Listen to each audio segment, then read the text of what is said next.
E aí pessoal, beleza? Mais um vídeo hoje. Gostaria de agradecer a todos vocês aí que têm feito sua inscrição no canal, a todos vocês que têm curtido os meus vídeos.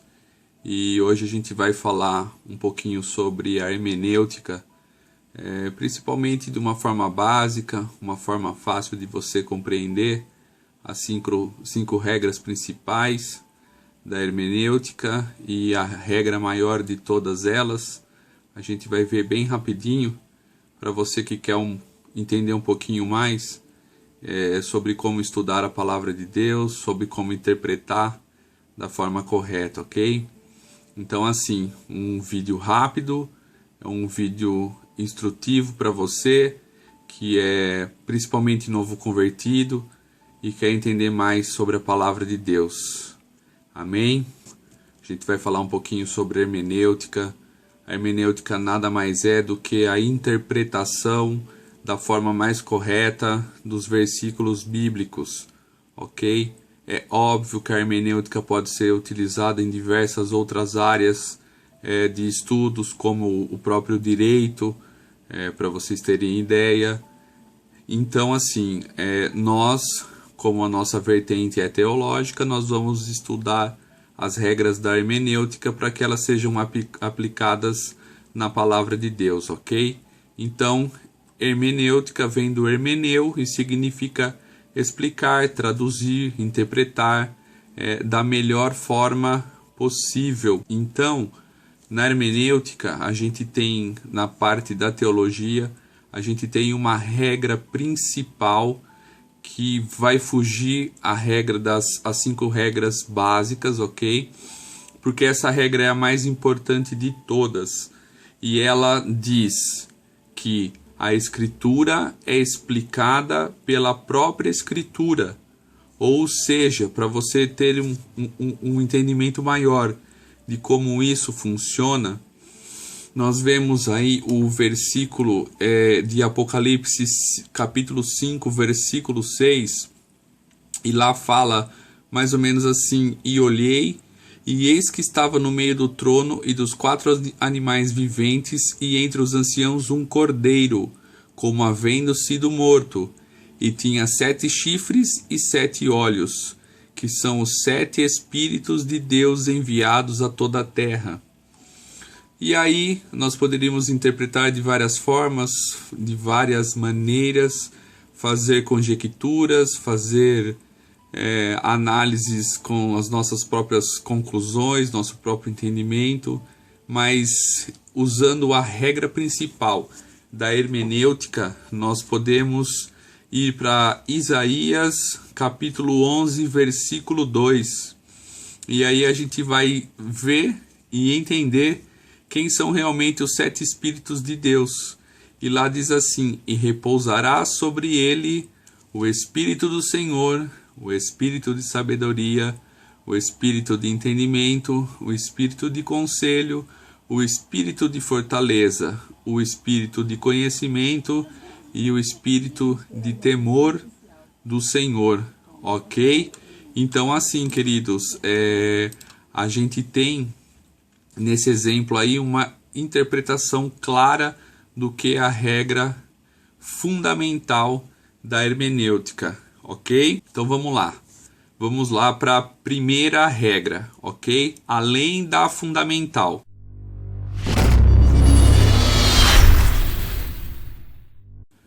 A regra diz o seguinte: é preciso, o quanto seja possível, tomar as palavras em seu sentido usual e comum, ok? É preciso a gente avaliar as palavras escritas de acordo com a vivência da época. Entenderam, queridos? Então, quando a gente lê as passagens bíblicas, as escrituras, nós temos que entender que os escritores utilizavam palavras que eram utilizadas da época. Assim como hoje nós utilizamos palavras que são usadas na nossa atual época, ok? Então, muitas pessoas que viveram no passado, se elas pegassem um livro escrito com as palavras do dia de hoje, elas teriam muita dificuldade de compreender. Assim como nós pegamos as pessoas que escreveram há muito tempo atrás e nós precisamos analisar todo o contexto da palavra, por que ela foi usada, entendeu?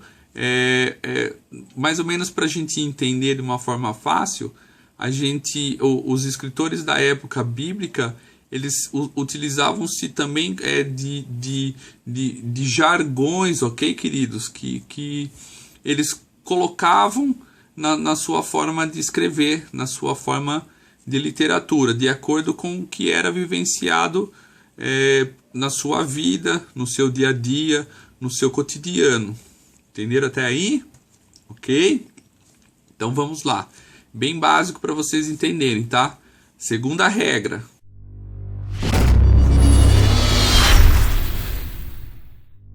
Interpretar o texto em conformidade com o contexto.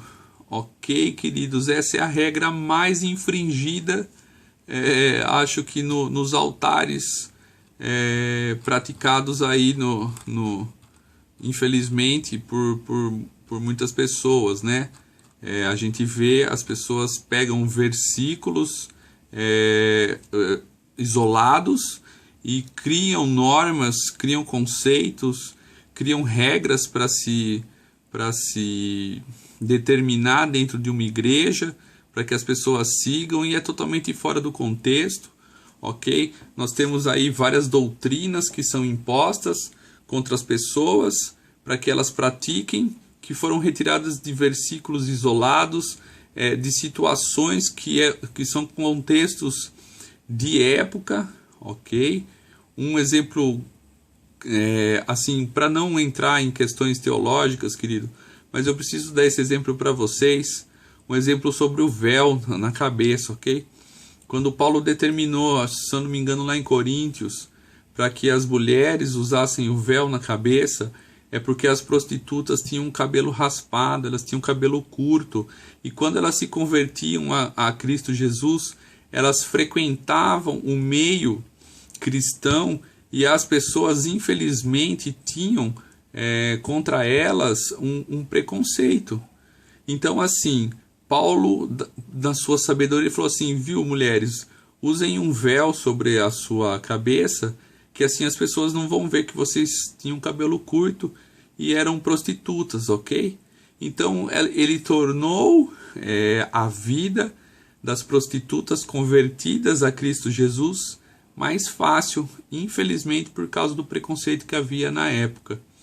E isso é um contexto histórico da época e não mais para ser praticado nos dias de hoje. Ok? Entenderam? Terceira regra. Ok?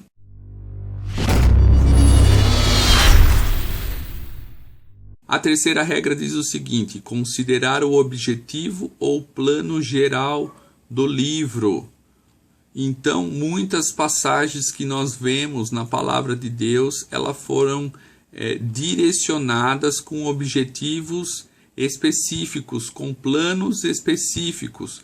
Principalmente Paulo, quando ele escreve as suas cartas, ela tem um objetivo e um plano específico, porque elas foram escritas para as igrejas, ou a igreja de Roma, a igreja de Tessalonicense, a igreja de Colossense, a igreja de Efésios, ok, queridos? Então, assim, a igreja de Coríntios. Então, eram cartas que tinham objetivos e planos específicos, ok? Essa daí, além dessa regra, a gente tem que analisar também o contexto dos versículos, ok? Existem avaliações que você deve ver, que são regras impostas para questões individuais do contexto histórico da época, para situações da época, como eu já citei para vocês, o véu na cabeça das mulheres, ok? Mas existem regras que são universais, que devem ser praticadas por todos nós. Um exemplo: crê no Senhor Jesus e será salvo tu e tua casa. Então, crer no Senhor Jesus, a gente sabe que é uma regra universal para todas as pessoas. Beleza? Entenderam até aí? Então, assim, bem básico, as escritas teológicas, os livros, eles tinham um objetivo para serem escritos, tá? E eles tinham um plano geral que deveria ser conquistado. Principalmente a gente citou, como eu já disse, Paulo. Ele era muito sábio e ele, quando ele escreveu, ele sabia o porquê, o para quê que ele estava assim fazendo. Ok? Quarta regra. A quarta regra da hermenêutica.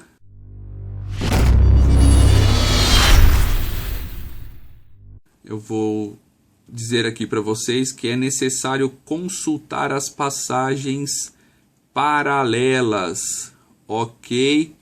Nós vemos que existem muitas situações na Bíblia que existem paralelos de ideia e paralelos de ensinos, tá? Então, assim, a gente tem tipo paralelo de palavras, que quando a gente lê um texto, nós encontramos nele uma palavra duvidosa, recorremos a outro texto que contém uma palavra idêntica, e assim a gente consegue entender o seu significado. Ok? Entenderam? Legal essa aí, né? E a gente tem o paralelo de ideia também, que muitas vezes a gente consegue analisar uma ideia complexa e exata do que o texto ou versículo determina, né? Então a gente consulta outros ensinos, outras narrativas contidas também dentro da palavra, e a gente consegue captar aquilo que parecia obscuro e traz a luz para ele, entendeu? E a gente tem um paralelo de ensinos gerais, que é uma correta interpretação de determinadas passagens que às vezes não são suficientes no paralelo de palavras e ideias, e é preciso recorrer um teor geral, tá? Nos ensinos da Escritura, desde Gênesis e Apocalipse, para que a gente compreenda realmente tudo o que o contexto, o texto em si quer trazer de ensinamento para nós, ok? Então, assim, necessário consultar as passagens paralelas para que a gente tenha um maior conhecimento, ok? E não fique aí na escuridão. Quinta e última regra e básica da hermenêutica, ok, queridos?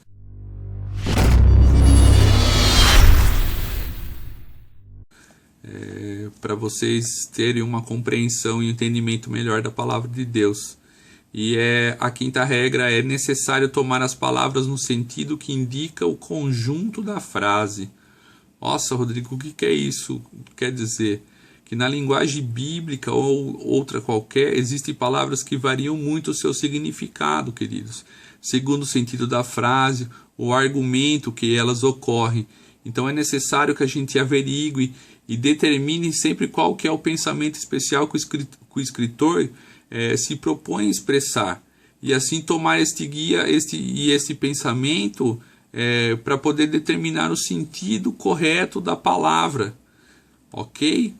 Então, assim, a gente tem aí para vocês, para você ter ideia, eu vou dar o exemplo de Marcos 7, versículo 2, que fala assim, ó: e vendo que alguns dos seus discípulos comiam pão com as mãos impuras, isto é, por lavar, os repreendiam, tá? Então a gente precisa aí analisar o conjunto num contexto geral, que na verdade esse versículo, o objetivo não era salientar a falta de higiene dos discípulos e não lavar a mão quando eles iam comer.